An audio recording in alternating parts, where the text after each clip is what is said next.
J'avais dépensé 30 000 € pour offrir à ma famille des vacances inoubliables en Corse, un voyage que j'avais imaginé comme une récompense après une longue carrière et des années de compromis familiaux. Je rêvais de plages dorées, d'un ciel infini, de rires partagés autour de la table d'un petit restaurant au bord de la mer, de mes petits-enfants jouant dans le sable, insouciants. Mais à l'aéroport d'Orly, ce rêve s'est effondré en une seule phrase. Mon fils, Simon, s'est tourné vers moi, son visage tendu, et a dit calmement: Papa, j'ai une mauvaise nouvelle.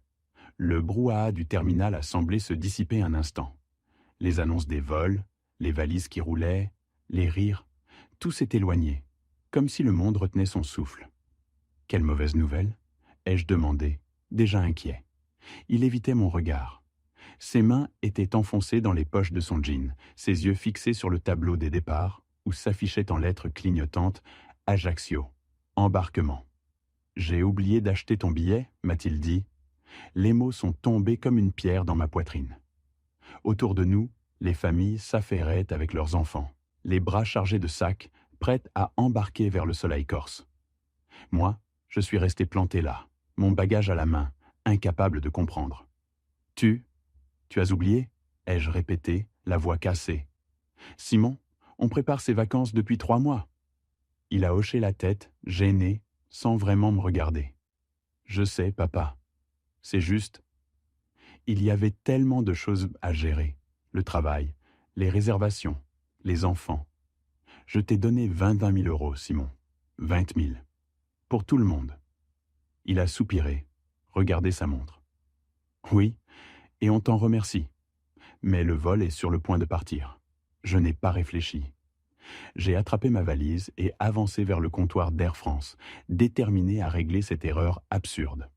La jeune employée m'a accueilli avec un sourire professionnel. Bonjour monsieur, je peux vous aider? Oui, je dois vérifier une réservation pour un vol vers Ajaccio aujourd'hui. Nom de famille: Willis, mais il semble y avoir un problème. Elle a tapé sur son clavier, concentrée. Je suis désolé monsieur, je ne vois aucune réservation à ce nom. Êtes-vous certain que c'était bien sur Air France? Mon estomac s'est serré. Il doit y avoir une erreur. Ma famille est déjà enregistrée. Mon fils, Simon Willis. Elle a recommencé à taper. Ah oui, je vois une réservation pour Simon Willis. 4 personnes. Départ à 15h45, terminal 3. Et moi? Ai-je demandé. Je crains que votre nom ne figure pas sur cette réservation. Le sol s'est mis à pencher sous mes pieds. Ce n'est pas possible. Vérifiez encore. J'ai vérifié, monsieur. Souhaitez-vous que je voie s'il reste une place disponible? Un espoir a traversé ma poitrine? Oui, s'il vous plaît. Peu importe le prix. Elle a consulté son écran. Le vol est complet. Il y a un congrès à Ajaccio cette semaine, tous les vols sont pleins. Je me suis tourné vers Simon, qui faisait semblant de consulter son téléphone à quelques mètres. Et demain? Première classe, s'il le faut. Demain, il reste une place sur le vol de 6h40, mais le billet est à 1 200 €. J'allais sortir ma carte, mais Simon s'est approché et m'a attrapé le bras. Papa, laisse tomber. Comment ça, laisse tomber? Ce n'est pas la peine. On gérera sans toi. J'ai senti mon cœur se serrer. Simon, tu plaisantes? J'ai payé tout le voyage, l'hôtel, la voiture, les activités pour les enfants. Et on t'en est reconnaissant, mais discuter ici ne sert à rien. Autour de nous, des voyageurs nous observaient. La honte me brûlait la nuque. Simon a reculé vers le contrôle de sécurité. Rentre à la maison, papa. On t'appellera du bord de mer. Son ton était sec, sans émotion. Et c'est là que j'ai compris. Ce n'était pas un oubli. C'était prévu. Il a disparu dans la file, sa femme ferme derrière lui, tirant la main de leurs enfants. Je les ai regardés s'éloigner jusqu'à ce qu'ils disparaissent dans la zone d'embarquement. Je suis resté là, seul, le bruit des valises et les annonces de départ résonnant autour de moi. L'agente d'Air France m'a adressé un regard compatissant. Monsieur, souhaitez-vous que je bloque le vol de demain? J'ai regardé l'écran de mon téléphone. Un message de Simon. Désolé, papa. On t'appelle plus tard. Prends soin de toi. Ces mots, prends soin de toi, m'ont glacé, comme s'ils me renvoyaient à ma solitude, à ma vieillesse, à mon inutilité. J'ai rangé le téléphone dans ma poche. Non, merci, ai-je dit à la jeune femme. Je crois que je vais rentrer. Elle a hoché la tête. Désolé. Je me suis dirigé vers la sortie, ma valise roulant derrière moi sur le carrelage. Mais au lieu de me sentir vaincu, une étrange lucidité s'est installée. Simon pensait m'avoir écarté, mais il venait de réveiller quelque chose en moi que j'avais perdu depuis longtemps. Une volonté de ne plus jamais être traité comme un poids mort. Je suis sorti sous le ciel gris de Paris, respirant profondément. Chaque pas vers la station de taxi me rapprochait non pas de la défaite, mais de la décision. Le taxi filait sur l'autoroute A6 en direction de Fontenay-aux-Roses, ma ville depuis plus de 30 ans. Les néons du périphérique se reflétaient sur les vitres, et la pluie fine transformait la chaussée en un long ruban de lumière tremblante. J'étais assis à l'arrière, silencieux, les mains jointes sur ma valise. Le chauffeur, un homme d'une 50aine d'années avec un accent du sud-ouest, jeta un coup d'œil dans le rétroviseur. « Mauvaise journée, hein ?» J'ai esquissé un sourire sans conviction. On peut dire ça, oui. Il n'a pas insisté. Certains chauffeurs sentent quand le silence est plus précieux que la conversation. Nous avons roulé quelques kilomètres avant qu'il ne rallume la radio. France Info parlait des embouteillages à Marseille, des orages prévus sur le sud-est. Ironie. Mes fils, ma belle-fille et mes petits-enfants seraient justement sous ce ciel corse que j'avais imaginé partager avec eux. Je pensais à tout ce que j'avais préparé. Les réservations, les conversations enthousiastes autour du dîner, les messages de Fern, toujours si douces, m'envoyant des liens d'activité pour toute la famille. Et moi, le naïf, j'avais cru à ces mots. L'image de Simon me revint. Son ton calme, presque condescendant, quand il m'avait dit « Rentre à la maison, papa ». C'était cette indifférence, plus que la trahison, qui me poignardait. Comme si j'étais devenu un meuble encombrant dans leur vie. La pluie s'intensifia. Le chauffeur mit les essuie-glaces en marche. « Vous savez, parfois les familles, c'est compliqué, » dit-il soudain. « J'ai emmené des gens à Orly avec les mêmes têtes que vous. On sent quand ça casse quelque chose. » Je l'ai regardé, surpris par la justesse de son intuition. « Oui, vous avez raison. Quelque chose s'est cassé aujourd'hui. Définitivement. » Nous avons roulé en silence jusqu'à ma maison, nichée sur les hauteurs, non loin du parc Sainte-Barbe. Une maison ancienne, restaurée au fil des ans, avec ma femme, Marthe. Elle était décédée il y a 3 ans, mais partout, sa présence subsistait. Les rideaux en dentelle, les livres alignés sur les étagères, les rosiers qu'elle taillait chaque printemps. Voilà, monsieur. 57,80 €. J'ai sorti un billet de 60 et lui ai tendu. Gardez la monnaie. Il m'a lancé un regard compatissant. Bon courage, monsieur. Et, quoi que vous ayez en tête, faites-le bien. Ne vous inquiétez pas, ai-je dit. Il le mérite. Je suis resté un moment devant la maison, ma valise à la main, à écouter le moteur du taxi s'éloigner dans la rue déserte. Le vent soulevait les feuilles mouillées sur le trottoir, et les lampadaires diffusaient une lumière dorée sur les pierres. 3 heures plus tôt, je partais en vacances. À présent, je rentrais dans une vie que je croyais avoir laissée derrière moi pour une semaine de bonheur. À l'intérieur, tout était en ordre. Sur la table de la cuisine, le bol de fruits, la nappe soigneusement pliée. Sur le mur, la photo encadrée de Marthe à Calvi, 30 ans plus tôt. Elle portait son grand chapeau de paille et souriait à l'objectif comme si elle connaissait déjà la fin de l'histoire. Je suis allé dans le bureau. Tout était à sa place. Les dossiers classés dans l'armoire métallique, les stylos alignés dans le pot, les documents soigneusement rangés dans les chemises cartonnées. Une étiquette manuscrite attira mon attention. Vacances. Corse 2025. J'ai ouvert la chemise. À l'intérieur, toutes les preuves de ma naïveté. La facture de l'agence de voyage à Lyon. 30 000 € transférés sur le compte de Simon pour simplifier la réservation. Les confirmations d'hôtel. Hôtel Les Sanguinaires. Ajaccio. Suite. Vue mer, 10 nuits, 7 personnes. Les billets électroniques au nom de Simon, Fern, Pearl, Solène, Mia et Étienne. Et au lieu du mien, celui de Marthe. Mon cœur a raté un battement. Marthe Willis. Ils avaient réservé la chambre à son nom, pas au mien. La colère monta en moi comme une vague. Pendant des années, j'avais toléré leurs petits abus. Simon empruntant de l'argent qu'il rembourserait plus tard, Fern demandant une aide pour les frais scolaires, les vacances, la maison à crédit. J'avais toujours dit oui, parce que c'est ce que font les pères. Mais là, c'était autre chose. Ils m'avaient effacé. J'ai décroché le vieux téléphone fixe. Marthe tenait à le garder. Elle disait que les voix y sonnaient plus vraies que sur ses portables sans fil. J'ai composé le numéro de l'hôtel à Ajaccio. Hôtel Les Sanguinaires. Bonsoir, répondit une voix féminine, légère et chantante, avec cet accent corse qu'on reconnaît immédiatement. Bonsoir, mademoiselle. J'aimerais annuler une réservation au nom de Willis. Très bien, un instant. Oui, je vois. Réservation pour 7 personnes, 10 nuits, suite vue mer. Vous êtes sûr de vouloir annuler, monsieur? C'est une très belle période. Nous affichons complet. J'en suis certain.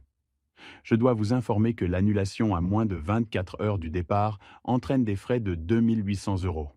Ce n'est pas un problème. Annulez tout, s'il vous plaît. Un silence, puis le cliquetis du clavier. C'est fait, monsieur. Vous recevrez la confirmation par mail d'ici quelques minutes. Et si les voyageurs se présentent demain?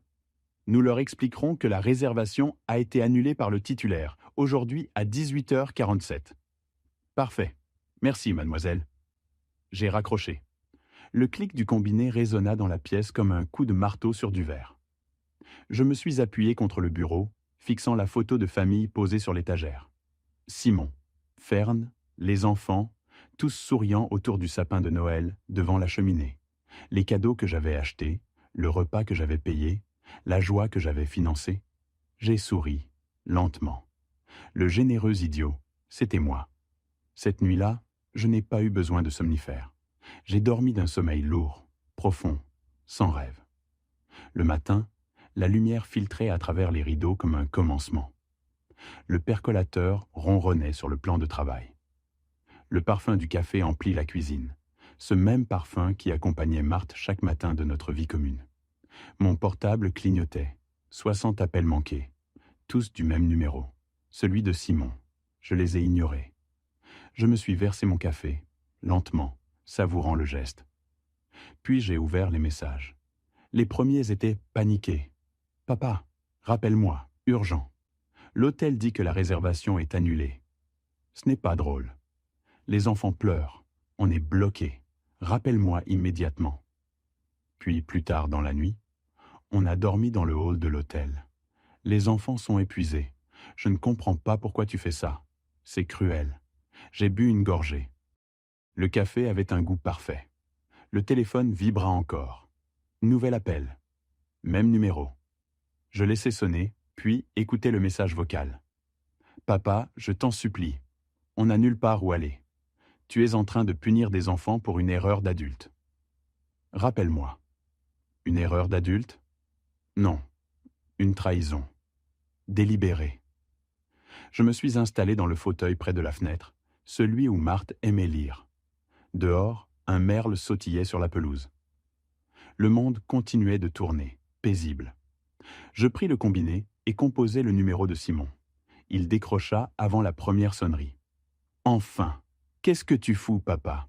Tu as annulé l'hôtel. » Sa voix était rauque, nerveuse. En fond, j'entendais les pleurs des enfants, le brouhaha d'un hall d'aéroport. « Bonjour à toi aussi, Simon. Comment se passent les vacances? Arrête tes sarcasmes, on est coincé. Tu comprends? Tout est complet. » Je pris un bloc-notes, celui où Marthe notait jadis ses courses. Certaines conversations méritent qu'on en garde une trace. Dis-moi, Simon, quand tu as décidé de m'abandonner à Orly hier, où pensais-tu que j'allais passer mes vacances? Silence. Puis, c'est différent. Là, il y a les enfants. Ils ne comprennent pas. Les enfants n'étaient pas là quand vous m'avez laissé à l'aéroport. Un long soupir, puis une tentative d'explication. Papa, écoute, on a mis tout ça sur le crédit. On devait équilibrer après. Avec mon argent, celui de mes économies, je notais chaque phrase. Tu vas le regretter, vieux fou, finit-il par lâcher. C'est une menace, Simon? C'est une promesse. Les actions ont des conséquences. Je souris. Nous sommes enfin d'accord. Je raccrochai calmement. Le silence dans la maison me parut presque musical. Je regardais ma feuille. Tu vas le regretter, vieux fou. Les actions ont des conséquences. Des preuves, des mots précis.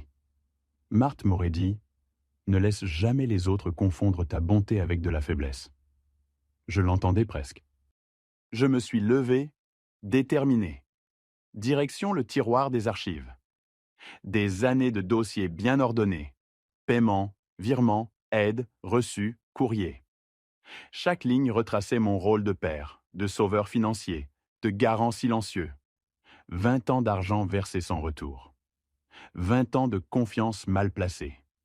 Et au fond du tiroir, la carte de visite de maître Bernard Harland, avocat à Paris, spécialisé en droit patrimonial et succession. C'est lui qui avait réglé la succession de Marthe. Un homme droit, précis, qui savait transformer la colère en justice.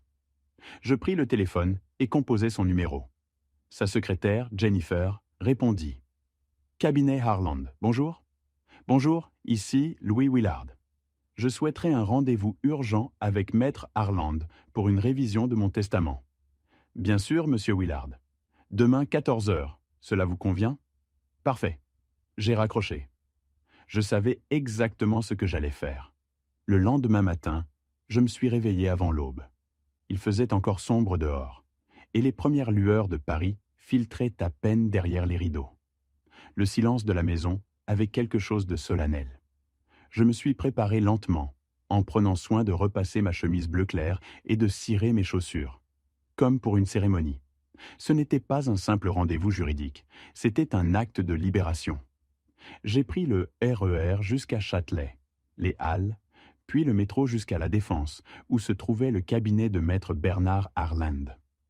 Le trajet me parut étrangement apaisant. Les visages fatigués des travailleurs matinaux, les affiches de voyages exotiques, les bruits réguliers du train, tout semblait appartenir à un autre monde, celui des gens encore naïfs, encore confiants. Moi, j'en étais sorti la veille. Le hall de l'immeuble de verre reflétait la lumière d'un ciel laiteux. 15 étages d'acier et de marbre, symbole d'ordre et de puissance. Je suis entré dans l'ascenseur, entouré de cadres pressés qui tenaient leur café à emporter et leurs portables comme des boucliers. Quand les portes se sont refermées, j'ai vu mon reflet. Un vieil homme aux yeux clairs, mais déterminé. Pas abattu, pas encore fini. Au 15e étage, une plaque dorée indiquait « Cabinet Harland et associés, droit de la famille, succession et patrimoine ». À l'accueil, Jennifer, la secrétaire, m'accueillit avec un sourire professionnel. « Bonjour, monsieur Willard. Maître Harland vous attend. » Je suivis le couloir au parquet brillant jusqu'à son bureau. Bernard Harland se leva pour m'accueillir. Grand, la cinquantaine élégante, costume anthracite et regard franc. Nous nous connaissions depuis l'époque où il avait réglé la succession de Marthe, 3 ans plus tôt. « Louis, quel plaisir de vous revoir, même si j'imagine que les circonstances ne sont pas idéales. » « Vous avez raison, Bernard. Cette fois, il ne s'agit pas d'un deuil, mais d'un constat, le deuil d'une illusion peut-être. » Il me fit signe de m'asseoir dans le fauteuil de cuir face à lui. « Dites-moi tout. » Je sortis de ma sacoche un dossier soigneusement préparé la veille. Copie de virements bancaires, relevés, factures, impression de messages, et enfin la liste des menaces notées sur mon carnet. Je posai le tout sur la table. Mon fils Simon. Il a décidé que j'étais de trop dans sa vie. Je racontais tout. L'aéroport d'Orly, le billet, oublié, l'hôtel annulé, les appels paniqués, les menaces, les mensonges. Je parlais d'une voix calme, presque clinique. Bernard prenait des notes, hochant parfois la tête, ses sourcils se fronçant au fil du récit. Quand j'eus fini, il resta un instant silencieux, les doigts joints sous son menton. « Vous savez, Louis, ce que vous décrivez s'appelle de l'exploitation familiale à caractère financier, et les preuves que vous m'apportez sont solides. » « Je ne cherche pas à le punir, » répondis-je doucement. « Je veux seulement qu'il n'ait plus aucun pouvoir sur moi, ni sur mon argent. Alors, nous allons le priver de ce pouvoir. Vous souhaitez modifier votre testament, j'imagine? » « Oui, complètement. » Il ouvrit un nouveau dossier sur son ordinateur. « Bien, nous allons établir un testament notarié, enregistré et vidéo documenté. Je vous poserai des questions sur vos intentions afin de démontrer votre pleine lucidité. Cela rendra tout recours impossible. Parfait. Avez-vous déjà réfléchi à la répartition de votre patrimoine? Je pris une inspiration. J'ai pensé à des institutions, des causes qui méritent réellement cet argent. Très bien. Lesquelles? La Fondation Enfance et Éducation de Paris, pour commencer. Ils offrent des bourses à des enfants défavorisés. Ensuite, le Fonds des ingénieurs de France, à Polytechnique. Et une partie pour un centre d'accueil pour personnes âgées isolées à Montrouge, là où Marthe faisait du bénévolat. Bernard sourit légèrement. Marthe aurait approuvé. Oui, elle aurait aimé que notre argent serve encore à quelque chose de bon. Et Simon? Vous souhaitez l'exclure totalement? Complètement. Aucun bien, aucun avantage, pas même un souvenir matériel. Bernard hocha la tête. Dans ce cas, je vais insérer une clause de désignation explicite. Le testateur, Louis Willard, étant de pleine conscience et libre de sa volonté, décide d'exclure son fils, Simon Willard, de toute part successorale, pour motif de manipulation et d'abus de confiance. Cela rendra tout recours quasi impossible. Je fermai les yeux un instant. Les mots me semblaient lourds, mais justes. Oui, inscrivez cela, exactement ainsi. Il tapa rapidement sur son clavier. Il faudra 2 témoins indépendants lors de la signature, ainsi qu'un enregistrement vidéo. Je m'en occupe. Nous fixerons la date à lundi prochain. Merci, Bernard. Vous savez, Louis, beaucoup d'hommes de votre génération viennent me voir après avoir tout donné à leurs enfants, croyant que la générosité protège des trahisons. Vous n'êtes pas le premier.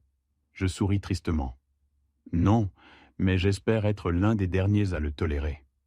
Nous avons finalisé les détails administratifs, relu ensemble les clauses et convenu de l'heure de rendez-vous pour la signature. Quand je sortis du bureau, j'avais la sensation d'avoir posé une pierre sur un tombeau, celui de mon ancienne faiblesse. Dans le hall du bâtiment, des cadres défilaient, des secrétaires parlaient à voix basse, des téléphones sonnaient. Le monde des affaires, froid et ordonné, m'accueillait comme un refuge. Je pris l'ascenseur. En bas, l'air frais de la Défense me gifla doucement. Je décidai de marcher un peu avant de reprendre le métro. Je longeai l'esplanade, observant les gratte-ciel et les statues modernes. Marthe aurait trouvé cet endroit impersonnel, presque inhumain. Moi, aujourd'hui, j'y trouvais une forme de clarté. Les jours suivants furent étrangement paisibles. Je retrouvais une routine oubliée. Mes promenades dans le parc, le marché du samedi, le café du coin où le serveur me saluait d'un « Bonjour, monsieur Louis !» sincère. Je n'avais plus besoin d'attendre un appel de Simon. Et même si parfois le silence de la maison me paraissait plus lourd qu'avant, il n'avait plus ce goût d'abandon. Il ressemblait à une délivrance. Le vendredi, Bernard m'appela. « Louis, les documents sont prêts. La signature aura lieu lundi à 10h ici même. » « Très bien. Juste pour confirmation, vous êtes toujours sûr de vouloir exclure Simon? Pas de clause pour vos petits-enfants? » Je pris un instant avant de répondre. « Non. Les enfants apprendront par la vie, comme j'ai appris.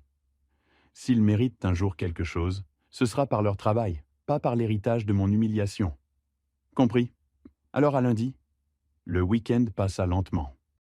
Le samedi soir, j'ai ouvert une bouteille de vin que Marthe gardait pour les grandes occasions. J'ai porté un toast silencieux à sa mémoire. « À toi, mon amour. Tu m'as appris la bonté. Aujourd'hui, j'apprends la fermeté. » Le lundi matin, j'étais prêt. Costume, chemise repassée, tous les papiers dans une pochette en cuir. Jennifer m'accueillit avec son sourire habituel. « Bonjour, monsieur Willard. Maître Harland vous attend dans la salle de réunion. » La pièce était grande, claire, dominée par une table en bois sombre. 2 témoins attendaient déjà, un clerc du cabinet et une notaire adjointe. Sur la table, un caméscope fixé sur trépied pointait vers moi. Bernard entra, une chemise à la main. « Tout est prêt, Louis. Prenez place, je vous en prie. » Il prit un ton plus solennel. « Monsieur Louis Willard, nous allons procéder à la lecture et à la signature de votre testament. » L'enregistrement démarre. Le voyant rouge s'alluma. Pour le compte rendu vidéo, veuillez indiquer votre nom et la date. Louis Willard, le 25 mai 2025.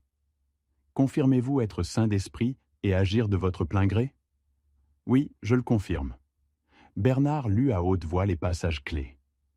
Le testateur, Louis Willard, étant de pleine conscience, déclare exclure son fils, Simon Willard, de toute part successorale en raison de manipulations financières et de menaces verbales. Le patrimoine sera intégralement réparti comme suit. 400 000 € à la Fondation Enfance et Éducation de Paris, 300 000 € au Fonds des ingénieurs de France, le reste au centre d'accueil de Montrouge et à diverses associations locales de soutien aux seniors. Je signai lentement chaque page. L'encre noire traçait des lignes définitives. Les témoins signèrent à leur tour. La notaire apposa le sceau officiel, un son sec, presque solennel. Bernard me remit une enveloppe scellée. « Voici vos copies. L'original restera au coffre du cabinet. » Je la pris entre mes mains. Elle avait un poids que je sentais jusque dans la poitrine. « Et maintenant ?» ai-je demandé. « Maintenant, vous êtes libre ?» Je hochai la tête. « Oui, libre. » Le retour à Fontenay se fit dans un calme étrange. Dans le train, je regardais défiler les paysages urbains, les façades grises, les toits de tuiles, les antennes.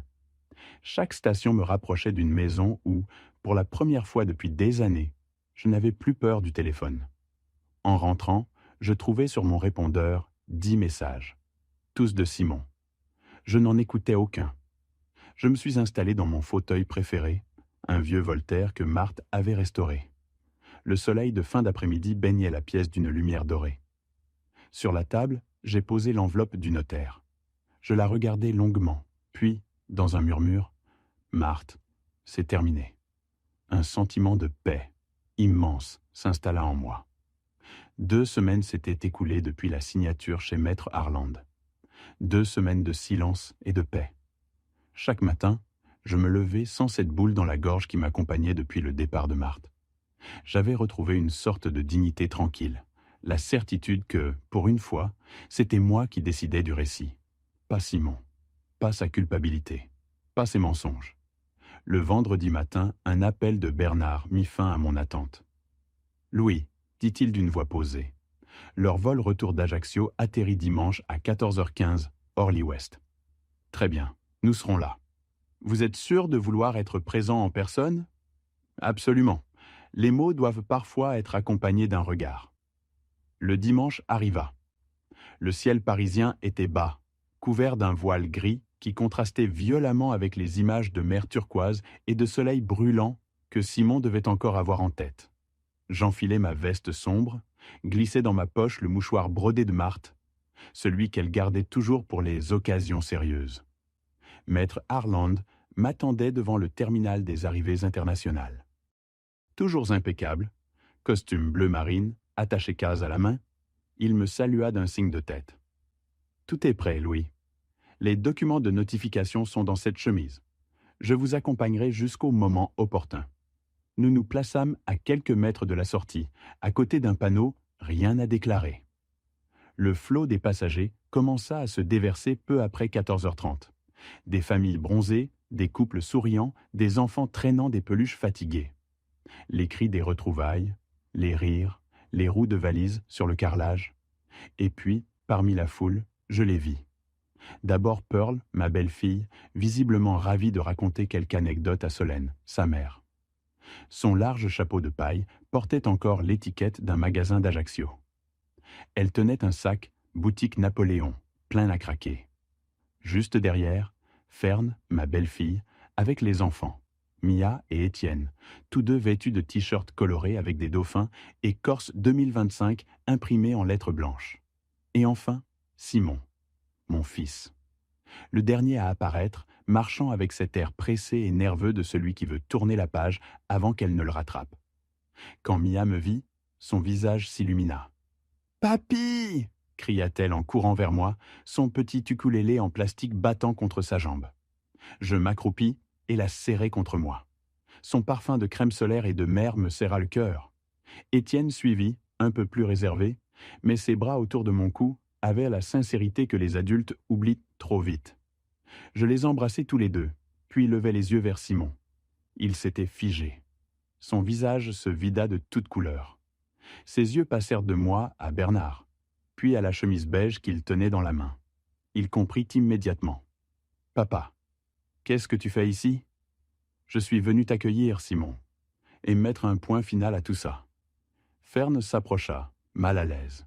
« Louis, ce n'est peut-être pas le meilleur endroit ?»« Au contraire, c'est parfait, » répondit Bernard avec calme. Il fit un pas en avant. « Monsieur Simon Willard ?»« Oui.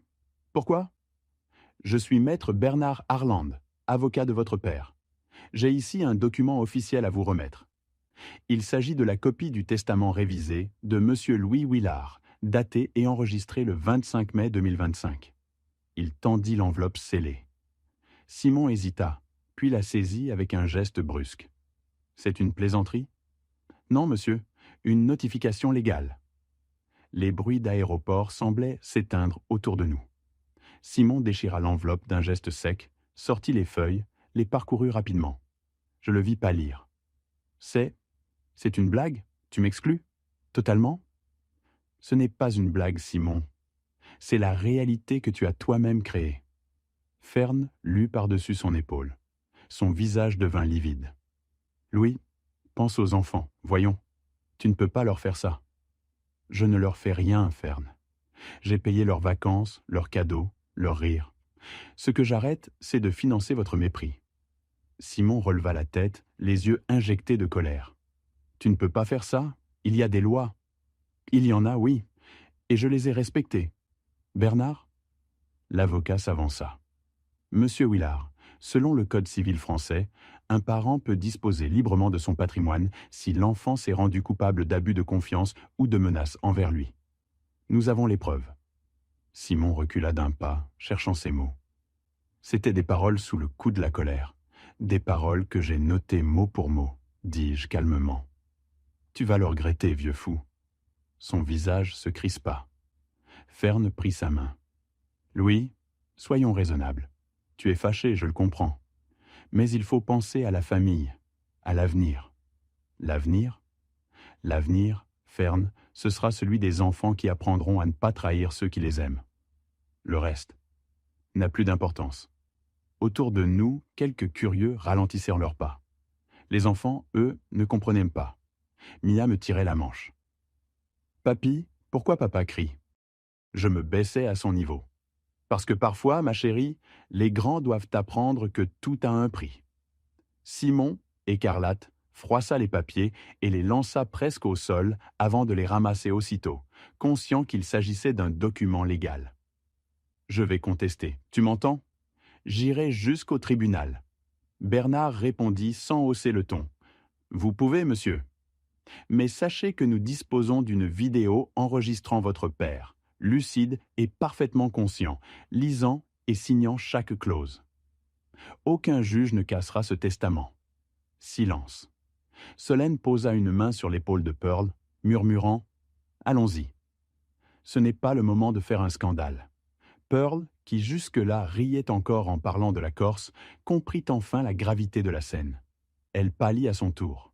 « Louis, tu veux dire que... » « Tout ? Tout, répondis-je. La maison, les comptes, les investissements. Tout ce que Marthe et moi avons bâti ira à ceux qui en feront bon usage. Les fondations, les écoles, les associations. Pas à ceux qui m'ont abandonné à un comptoir d'aéroport. Je vis dans les yeux de Simon ce mélange de panique et de haine qu'on ne peut éprouver que face à une vérité irréversible. « Tu nous détruis pour une dispute ?» « Non, Simon. Je t'ai donné 20 ans de soutien. Et toi, en retour, tu m'as donné un billet aller simple pour la solitude. La balance est juste. » Il ouvrit la bouche, puis la referma. Fern détourna le regard, honteuse. Bernard referma son attaché-case avec un claquement sec. « Messieurs, dames, notre rôle ici est terminé. » Je posai une main sur l'épaule de Mia. « Sois sage, ma puce. Et n'oublie jamais, le respect, c'est plus précieux que l'argent. » Nous avons tourné le dos et quitté le terminal. Derrière nous, j'entendais la voix de Simon s'élever, désespérée, appelant encore « Papa, papa, attends !» Mais je ne me suis pas retourné. Sur la route du retour, Bernard resta silencieux. Le périphérique était fluide, Le ciel s'éclaircissait. À la radio, un vieux morceau de Jean-Jacques Goldman passait doucement, presque symbolique. Il changeait la vie. « Vous avez été remarquable », dit enfin Bernard. Calme, précis. Vous avez dit exactement ce qu'il fallait. Merci. Vous savez qu'ils vont tenter quelque chose? Qu'ils essaient. La vérité est leur pire ennemi maintenant.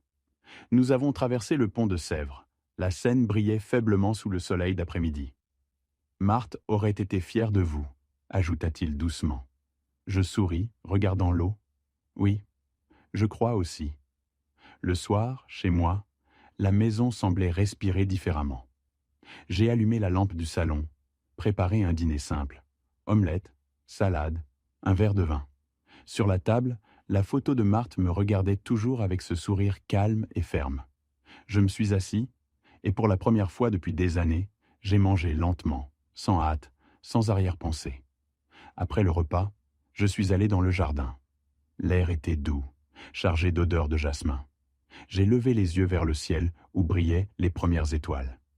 J'ai pensé à Simon, à ses enfants, à la Corse, à tout ce qu'il avait détruit et à tout ce que j'avais reconstruit en silence.